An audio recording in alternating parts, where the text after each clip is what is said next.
Friends అందరికీ నమస్కారం అండి. ఇప్పుడే అందిన వార్త రాష్ట్ర ప్రభుత్వ ఉద్యోగులకు సంబంధించి నేడు తాజా సమాచారం అనమాట. ఈ వీడియోలో వచ్చేసి 2 నుంచి 3 అప్డేట్స్ అయితే రావడం జరిగిందండి. వీడియో చివరి వరకు చూడండి, అర్థమవుతుంది అనమాట. మొదటిసారిగా ఛానల్ వస్తే తప్పకుండా సబ్స్క్రైబ్ చేసుకోండి. చూస్తున్నారు కానీ లైక్ చేయడం మర్చిపోతున్నారు. ఈ వీడియోలో వచ్చేసి ఈ తేదీ చూసుకున్నట్లయితే మే 14వ తారీఖు అండి. చివరి వరకు చూడండి, అర్థమవుతుంది. మొదటిసారిగా ఛానల్ వస్తే తప్పకుండా సబ్స్క్రైబ్ చేసుకోండి. చూస్తున్నారు కానీ లైక్ చేయడం మర్చిపోతున్నారు. వెంటనే లైక్ చేయండి. వీడియోలోకి అయితే వెళ్ళిపోదామండి.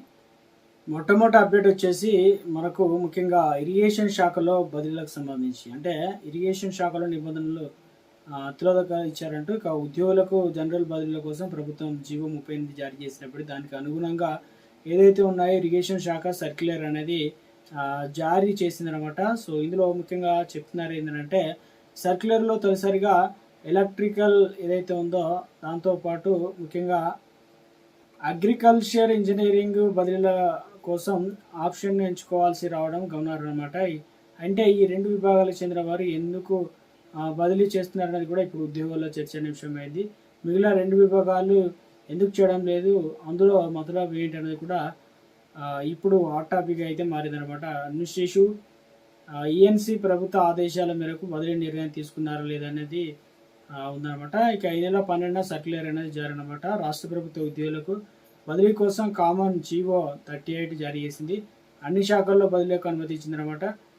అయితే ఇరిగేషన్ శాఖ సైతం ఈ జీవోకు నీటిపారుదల శాఖ ఇంజనీరింగ్ ఇన్ చీఫ్ అడ్మినిస్ట్రేటివ్ కార్యాలయం ఈ నెల 12న సర్క్యులర్ అయితే జారీ చేసింది. అయితే అందులో రాష్ట్రంలో వివిధ మల్టీ జోన్లో పనిచేస్తున్న ఎలక్ట్రికల్ అగ్రికల్చర్ విభాగాలకు చెందిన deputy executive engineering, assistant executive ఇంజనీర్లు, అసిస్టెంట్ ఇంజనీరింగ్లు ఈ బదిలీ అర్హులు అయితే పేర్కొందనమాట. అయితే అసలు మతలబ్ ఇక్కడే ఉందన్నమాట. ఇరిగేషన్లో అగ్రికల్చర్ ఆన్లైన్లో ఆప్షన్లు అంటూ ఒక అప్డేట్ అనేది ఇవ్వడం అయితే జరిగిందనమాట. ఉద్యోగులకు సంబంధించి ఇక మరొక అప్డేట్ అయితే ఇవ్వడం జరిగిందంటే ఏంటంటే వర్క్ ఫ్రమ్ హోమ్ కరోనా మహమ్మారి నివారణ చర్యల్లో భాగంగా తొలిసారిగా తెరపైకి వచ్చిందనమాట. ఉద్యోగులకు ఆఫీసు వెళ్లకుండా ఇంటి నుంచే పనిచేసే విధానాన్ని మాట ఇప్పుడు మరోసారి వినిపిస్తుంది. నాడు కరోనా నివారణకు ఐటీ ప్రైవేట్ కంపెనీలు అమలు చేయగా ఇప్పుడు పశ్చిమాసియాలో యుద్ధ నేపథ్యంలో ఇంధన సంక్షోభం నివారణలో చర్యలు భాగంగా ప్రభుత్వం ఉద్యోగులకు అమలు చేయాలని రాష్ట్ర ప్రభుత్వం యోచిస్తుంది. అదేవిధంగా డిజిటల్ పెట్రోల్ వినియోగం తగ్గించేందుకు వర్క్ ఫ్రమ్తో పాటు హైబ్రిడ్ విధానాలను అమలు చేసేందుకు అడుగులు వేస్తుంది. వీడియో కాన్ఫరెన్స్ ప్రాధాన్యత ఇవ్వాలని, డిజిటల్ పెట్రోల్ వినియోగం తగ్గిద్దామని ప్రజలకు సీఎం చంద్రబాబు నాయుడు పిలుపునివ్వడం అయితే జరిగిందనమాట. ఇక ఇందుకు సంబంధించి ఒక అప్డేట్ అనేది ఇవ్వడం అయితే జరిగిందండి. ఇక మరొక అప్డేట్ అయితే ఇచ్చారు. 1964 ప్రవర్తన నియమాల ప్రకారం ప్రభుత్వ ఉద్యోగి ఏ నియమం అతిక్రమించినా క్రమశిక్షణ అధికారి సిసిఏ రూల్స్ ఏదైతే 1991 ప్రకారం చర్యలు తీసుకుంటుందని చెప్పేసి శిక్ష అయితే విధించారు. దీన్నే సెన్సులర్ అంటారనమాట.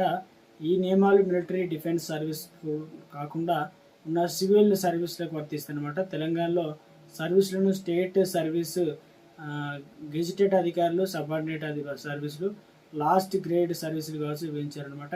వీరందరికీ కూడా ప్రవర్తన నియమాలు సిసిఏ రూల్స్ 1991 వర్తిస్తాయి. అదేవిధంగా ఇవన్నీ కూడా అవి తేలికపాటి శిక్షలు కావచ్చు, కఠినతరమైన శిక్షలు, ఉద్యోగి చేసినటువంటి క్రమశిక్షణ రాయితీ ఇవన్నీ సాంద్రత బట్టి తదనుగుణంగా శిక్షణ విధించాల్సి అయితే ఉంటుంది అంటున్నారట. సెన్స్యూర్ పదోన్నతి అంటే స్వల్ప పాటి తప్పిదాల సందర్భంగా ఉద్యోగికి సెన్స్యూర్ అనేటువంటి శిక్ష అనేది విధించవచ్చు. దీన్నే సర్వీస్ రిజిస్టర్లో నమోదు చేస్తారు. ఈ శిక్ష పొందిన ఉద్యోగి 1 సంవత్సరం వరకు పదోన్నతి అనర్హుడు అనమాట. అదేవిధంగా సీనియారిటీకి సంబంధించి ఏదైతే ఉన్నాయో క్రమశిక్షణ అధికారి ఉద్యోగి పదోన్నతి నిలుపుదల చేసే అధికారం నియమిత క్రమశిక్షణ అధికారులు అయితే ఉంటాయని చెప్తున్నారు. అదేవిధంగా ఇక్కడ వచ్చేసి మనకు నష్టం వసూల్లో ఇంక్రిమెంట్కి సంబంధించి కూడా ఒక అప్డేట్ అనేది ఇచ్చారనమాట. ఇందులో వచ్చేసి ఉద్యోగ నిర్లక్ష్యం వల్ల సంస్థకు నష్టం కలిగితే ఆ నష్టాన్ని ఉద్యోగి నుండి రాబడటం ఈ తేలికపాటి శిక్షగా పరిగణించబడుతుందన్నమాట. అప్డేట్ అనేది ఇవ్వడం జరిగిందండి. మరొక అప్డేట్ అయితే ఇచ్చారండి.